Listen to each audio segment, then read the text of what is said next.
So, good morning everyone. Class, in this video, we had already discussed about, in our previous classes, we had already discussed about conventional sources of energy.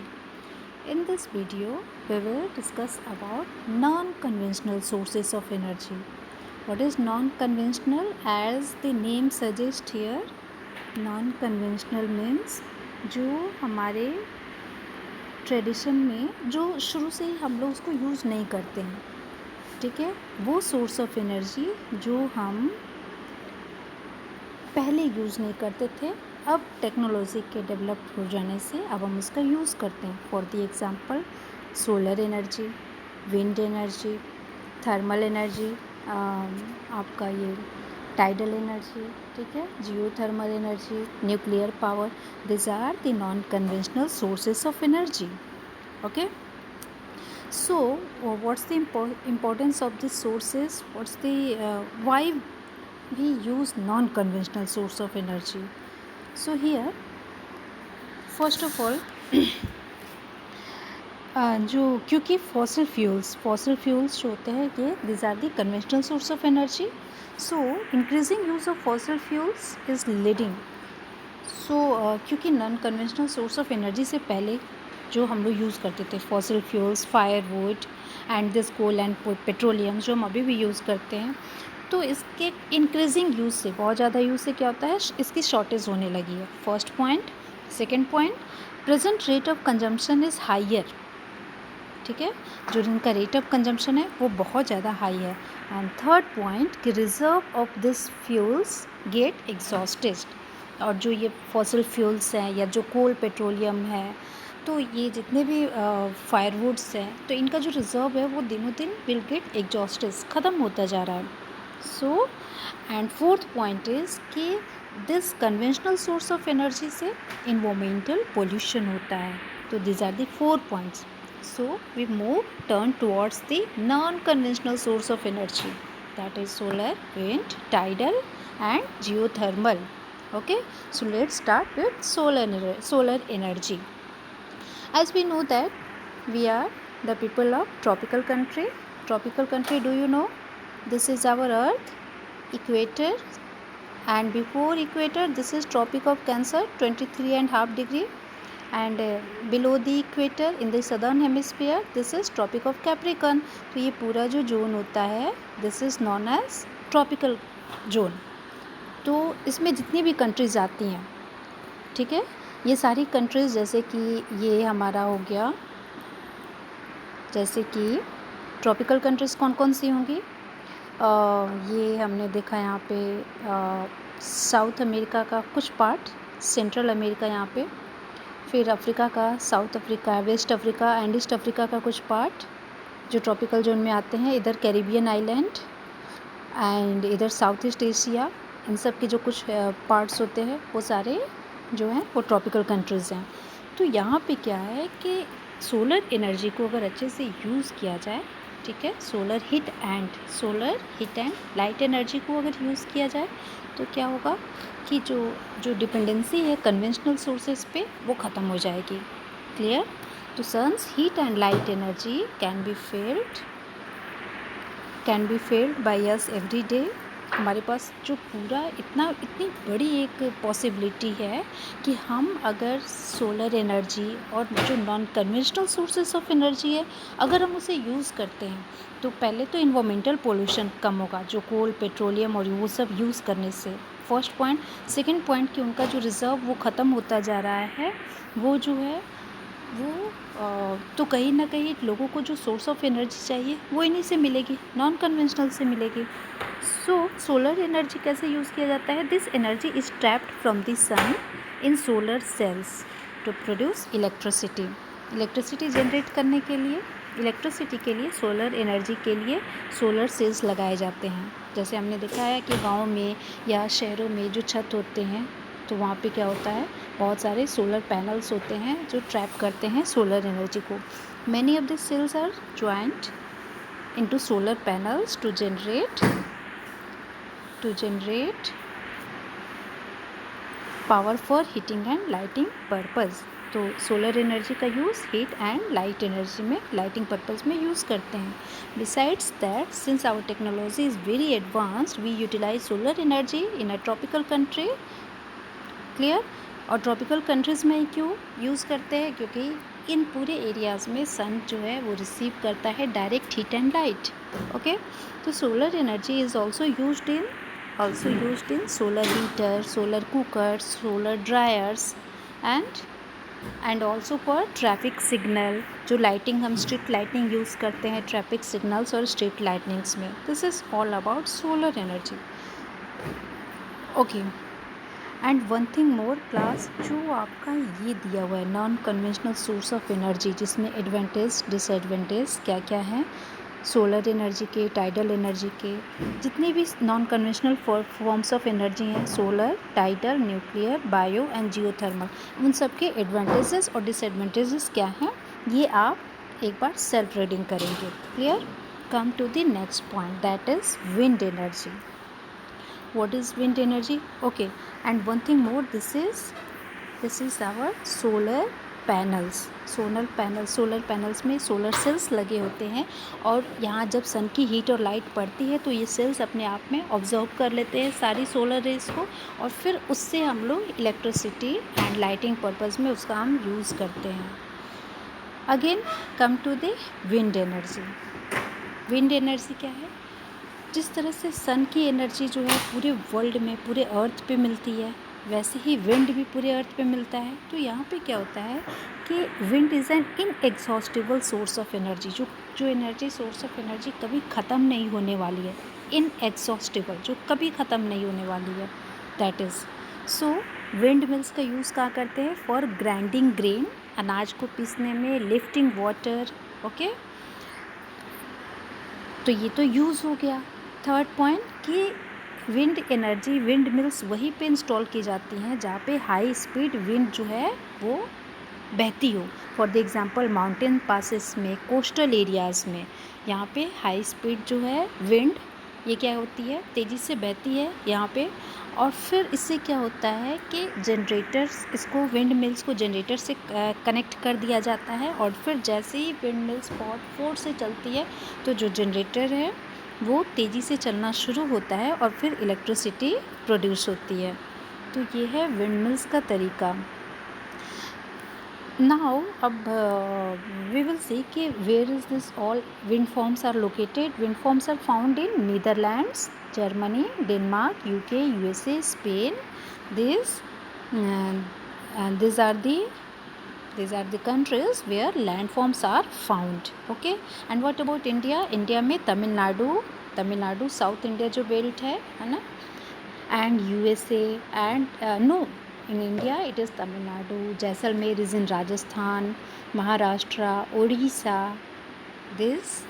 This country and these states of India where we have installed wind mills. Okay. Come to the next point, that is nuclear power. What is nuclear power? Nuclear power is obtained from energy stored in nuclei of atoms and naturally occurring radioactive elements. कुछ radioactive elements होते हैं जिनमें nuclear power होती हैं. For the example uranium and thorium. तो ये radio active metals की जो न्यूक्लियाई होती है उससे एनर्जी जनरेट किया जाता है by the process of nuclear fission. Nuclear fission means nuclei का मल्टीप्लायर हो जाना. ठीक है. एक न्यूक्लियर एटम से बहुत सारे एटम्स में मल्टीप्लाई हो जाना, जिससे बहुत ज़्यादा एनर्जी जो है वो रिलीज़ होती है. The greatest producer of nuclear power के जो सबसे ज़्यादा न्यूक्लियर पावर जहाँ यूज़ होता है that is USA and Europe, America and Europe में. In India it is in Rajasthan, Jharkhand. Okay. And where is this radioactive elements found? It is found, that is uranium and thorium. Thorium is found in large quantity of monazite sands of Kerala. Kerala के जो monazite Sands होते हैं वहाँ पे thorium जो है वो large quantity में पाया जाता है. Besides it's nuclear power stations. ये जो न्यूक्लियर पावर हम यूज़ करते हैं वो कैसे यूज़ होगा? इसके लिए न्यूक्लियर पावर स्टेशंस बने होते हैं.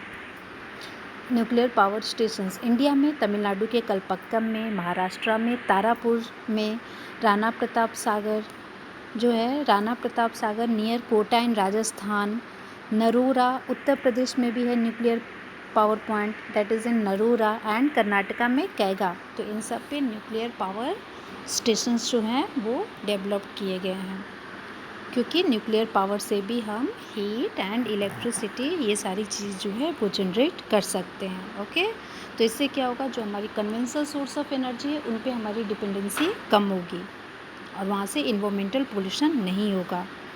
Next, geothermal energy. Geothermal energy it is heat energy obtained from the earth. जो अर्थ से हीट एनर्जी जनरेट होती है that is known as geothermal energy. अब अर्थ से हीट कैसे निकलती है, तो हमें पता है कि the temperature in the interior of the earth, earth के इंटीरियर में हमें पता है जो लेयर्स हैं अर्थ के वहाँ पे टेम्परेचर बहुत ज़्यादा है, तो वो टेम्परेचर बहुत ज़्यादा राइज़ होता है। जैसे जैसे हम अर्थ के इनसाइड में जाते हैं टेम्परेचर बहुत ज़्यादा बढ़ता जाता है। समटाइम्स द हीट एनर्जी में surface itself in the form of hot springs. और कभी कभी ये जो हीट एनर्जी है ये अर्थ के सरफेस पे आ जाती है हॉट स्प्रिंग्स के फॉर्म में। क्लियर, हॉट स्प्रिंग्स के फॉर्म में। क्यों?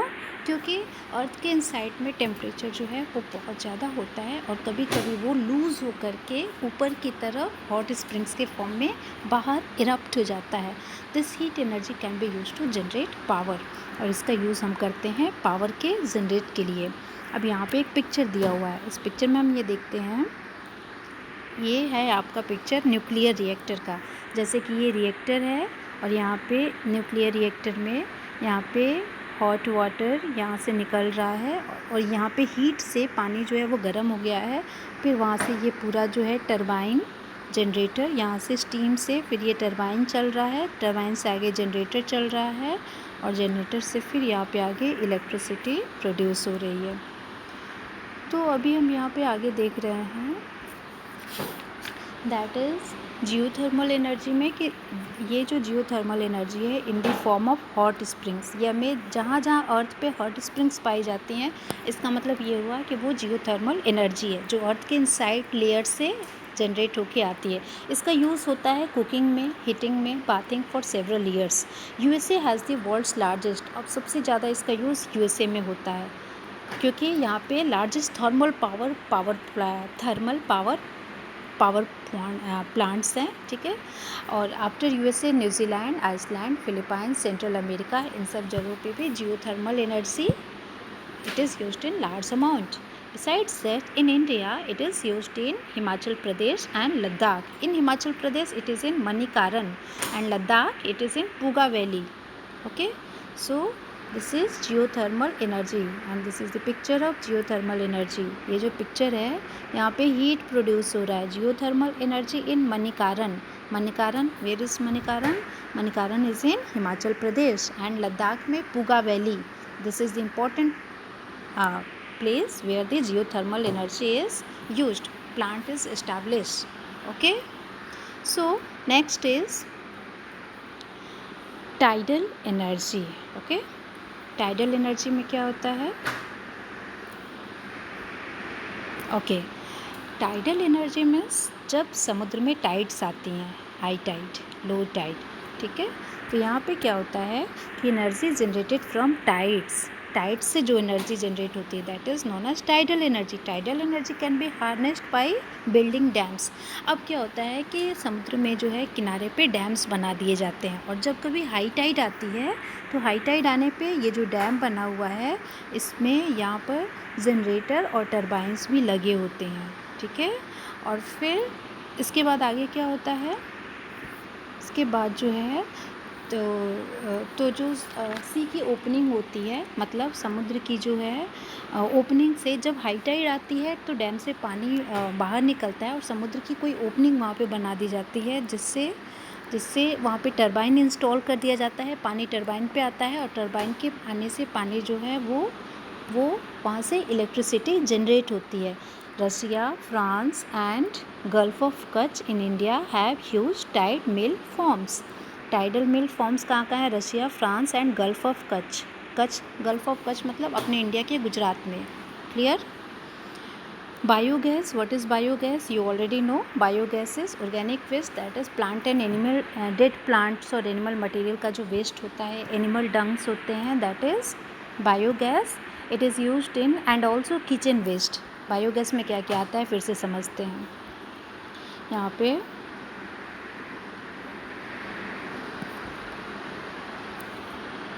बायोगैस, बायोगैस में ऑर्गेनिक वेस्ट होते हैं जैसे dead plant and animal material, animal Dang, kitchen का वेस्ट, ये सारे प्रोडक्ट्स जो होते हैं उन सबको कन्वर्ट कर दिया जाता है एक गैस में। That gas is known as biogas and this gas is used for cooking and lightning भी में भी यूज़ होता है एंड कुकिंग में भी यूज़ होता है। तो यहाँ पे क्या होता है, ये कैसे काम करता है, तो जो ये ऑर्गेनिक वेस्ट होता है, जो डेड प्लांट्स और एनिमल मटेरियल का, जो ये डेड बॉडीज़ होती हैं या फिर जो उनके रिमेन्स होते हैं, मतलब जो ये उनका ऑर्गेनिक वेस्ट होता है, एनिमल डंग्स वगैरह होते हैं, गोबर वगैरह जो होता है, जो किचन के भी कूड़े कचड़े होते हैं, उन सबको कन्वर्ट किया जाता है। कैसे, तो वहाँ पे क्या होता है कि ऑर्गेनिक वेस्ट को डिकम्पोज़ किया जाता है बैक्टीरिया के द्वारा, क्योंकि जब हमें पता है कि कोई भी जो डेड बॉडीज़ होती है वहाँ बैक्टीरिया लगती हैं, तो बैक्टीरिया क्या करती है, पूरी उस ऑर्गेनिक वेस्ट को डिकम्पोज़ कर देती है, तोड़ देती है। एंड देन और फिर क्या करते हैं, फिर तोड़ने के बाद क्या होता है, biogas digesters to emit biogas, फिर वहाँ से बायोगैस जो है वो एमिट होता है। That is a mixture of methane and carbon dioxide. Biogas is a mixture of methane and carbon dioxide. Biogas जो होता है इज़ एन एक्सीलेंट फ्यूल। ये भी क्या है, फ्यूल है, जैसे कोल है, पेट्रोलियम है, नेचुरल गैस है, ठीक वैसे ही बायोगैस भी फ्यूल है। That is used for cooking and lighting. Okay, energy is, अब ये सब तो एडवांटेजेस है कि इको फ्रेंडली है और कन्वेंशनल एनर्जी ख़त्म हो रहा है, तो ये नॉन कन्वेंशनल चाहिए और हमारे पास इसकी इतनी ज़्यादा पॉसिबिलिटीज़ है, तो क्यों ना हम इस सोर्स ऑफ एनर्जी को यूज़ करें। और इसके यूज़ में टेक्नोलॉजी बहुत ज़्यादा ही हेल्प करती है। तो यहाँ पे यूज़ तो कर रहे हैं, पर यहाँ कुछ डिसएडवांटेजेस भी है। क्या प्रॉब्लम क्या आ रही है यहाँ पे, प्रॉब्लम ये आ रही है कि we can see that harnessing this energy is both difficult, it's not easy to install this type of power plants in our country. Okay, not in our country, but it is very costly. It's not easy for installation and it's very costly. These are the two problems facing here using this non conventional source of energy. Each one of then energy, तो इसका एक solution ये भी है कि if we save our energy saved is energy generated. If we save our energy we generate our energy. Okay, and thus we can make our future bright using saving the energy.